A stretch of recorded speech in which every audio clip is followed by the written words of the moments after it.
Good morning प्यारे बच्चों। आज का हमारा क्रियाकलाप है 82 फॉर क्लास KG2 सेकेंड।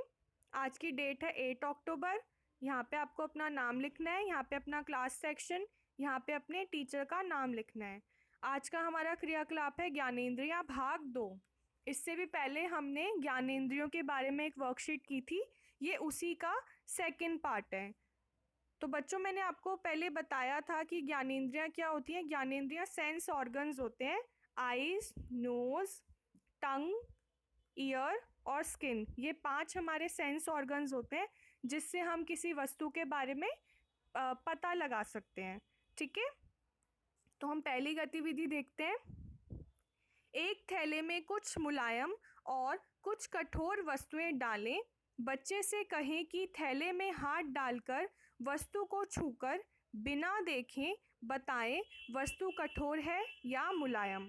फिर वस्तु को बाहर निकालकर बच्चे के अनुमान की जांच करें। तो सबसे पहले एक थैले में आपको कुछ मुलायम और कुछ कठोर वस्तुएं डालनी है। मुलायम जैसे आप स्पंज या रुई डाल सकते हैं, और कठोर में आप कुछ भी, कोई पत्थर या कोई कटोरी या कुछ भी ऐसी कठोर चीज़ डाल सकते हैं। और ध्यान रहे कि बच्चे उन्हें ना देखें, और उसके बाद थैले में डालने के बाद आप बच्चे से बोलें कि वो एक एक वस्तु को छूकर, टच कर कर ये बताएं कि वो कठोर है या मुलायम, और बताने के बाद उसे बाहर निकाल के देखें कि जो बच्चे ने बताया है वो सही है या सही नहीं है। गतिविधि 2, माता पिता बच्चे को कुर्सी पर बैठा दें और आंखें बंद करने के लिए कहें। फिर बच्चे को खाने की कुछ वस्तुएं अलग अलग स्वाद की, जैसे चीनी, नमक, नींबू का रस या कोई खट्टी चीज़, किसी फल का छोटा टुकड़ा, रोटी का टुकड़ा इत्यादि दें। ठीक है, तो माता पिता सबसे पहले बच्चे को एक कुर्सी पर बिठा दें और उसे बोल दें कि वो अपनी आंखें बंद कर ले और बिल्कुल भी ना खोलें। उसके बाद आप बच्चे को कोई भी खाने की वस्तु दें, वो कुछ भी हो सकता है, रोटी का टुकड़ा, चीनी, नमक, कोई फल, कुछ भी थोड़ी थोड़ी मात्रा में इस प्रकार से दें। और फिर प्रत्येक वस्तु को चखने के बाद बच्चे से वस्तु का स्वाद और वस्तु का नाम पूछें। और चखने के बाद बच्चे से पूछें कि उस वस्तु का स्वाद कैसा था और वो उसका नाम क्या है, उस वस्तु का नाम क्या है। ध्यान रहे वस्तु की बहुत कम मात्रा लेनी है। तीखी वस्तुएं जैसे मिर्च ना लें, और गतिविधि के दौरान बच्चे वस्तुएं ना देखें। तो जो खाने की वस्तुएं हैं उसकी मात्रा बहुत कम लेनी है, और मिर्च जैसी कोई वस्तु नहीं देनी है जिससे बच्चों को परेशानी हो। और इस बात का भी ध्यान रखना है कि बच्चे आंखें खोलकर ना देखें कि उनको क्या दिया जा रहा है। गतिविधि के बाद बच्चों से पूछें कि उन्हें खाने में क्या क्या पसंद है और उनका स्वाद कैसा होता है। अब इस गतिविधि के बाद बच्चों को बताना है कि उनको खाने की कौन कौन सी वस्तुएं पसंद है और उन वस्तुओं का स्वाद कैसा होता है।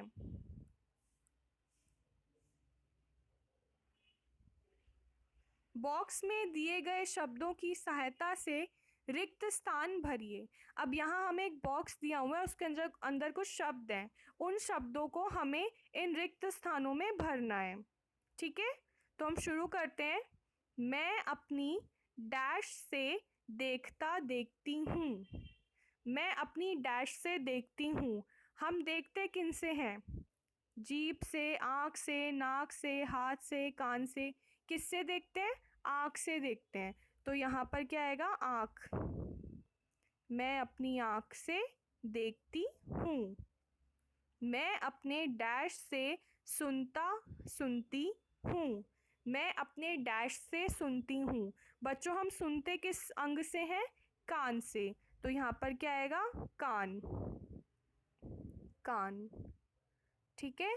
थर्ड है, मैं अपने डैश से छूती हूँ। हम छूते किस अंग से हैं? हाथ से छूते हैं। तो यहाँ पर क्या आएगा? हाथ। यहाँ पर क्या आएगा? हाथ। ठीक है, मैं यहाँ लिख रही हूँ, क्या आएगा? हाथ। ठीक है, फिर उसके बाद फोर्थ है, मैं अपनी डैश से सूंघती हूँ। हम वस्तु को कैसे सूंघते हैं? अपनी नाक से। तो यहाँ पर फिल इन द ब्लैंक्स में क्या आएगा? नाक। नाक। ठीक है, हम अपने नाक से सूंघते हैं। उसके बाद अगला है, मैं अपनी डैश से स्वाद का पता लगाती हूँ। अब हमें स्वाद का पता कैसे लगता है? स्वाद का पता हमें जीभ से लगता है, तो इसमें क्या आएगा? जीभ, जीभ। ठीक है बच्चों, ये हो गया। बच्चों, हमारे शरीर में बहुत सारे अंग हैं, जैसे हाथ, पैर, आँख इत्यादि।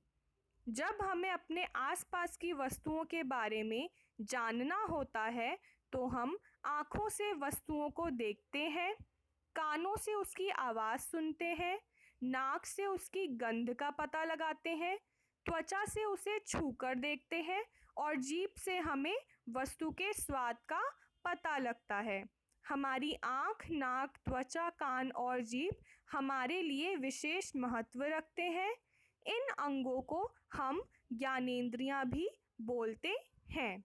तो बच्चों, जो हमारी जीभ, आँख, नाक, हाथ और कान है, इससे हम अपने आसपास की वस्तुओं का पता लगा पाते हैं। ठीक है, इससे हम अपने आसपास की वस्तुओं को जान सकते हैं। आँखों से हम देख सकते हैं कि कोई वस्तु कैसी है, बड़ी है या छोटी है, लंबी है या नाटी है। ठीक है, कलरफुल है या कोई कलर नहीं है, या कौन से कलर की है।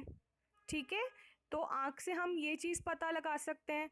नाक से हम सूंघ सकते हैं कि क्या उसमें कोई खुशबू है, कोई गंध है उसके अंदर, वो गंध अच्छी है या बुरी है।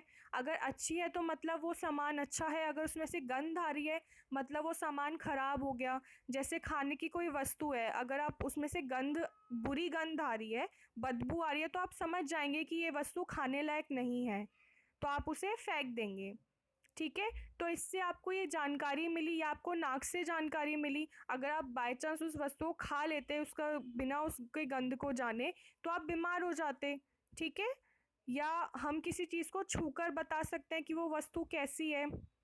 अगर कोई पंख है या रुई है तो वो आपको बहुत सॉफ्ट लगेगी, लेकिन कोई खुरदुरी चीज़ है, कोई पत्थर है, तो वो आप छूकर आपको पता चल जाएगा कि नहीं, इस वस्तु से हमें चोट लग सकती है। ठीक है, और जीभ से हम किसी वस्तु के स्वाद का पता लगा सकते हैं कि वो कैसा है, खट्टा है, मीठा है, कड़वा है, किस तरह का है। तो ये सब क्या है बच्चों, जो आँख, नाक, त्वचा, कान और जीभ है, जिनसे हमें इतनी सारी वस्तु के बारे में पता चल सकता है, इसको हम ज्ञानेंद्रियां बोलते हैं। और ज्ञानेंद्रियों को हम सेंस ऑर्गन भी बोलते हैं। ठीक है बच्चों, ये आपकी आज की वर्कशीट थी, इसको आप अपनी कॉपी में कर लेना। बाय बाय बच्चों।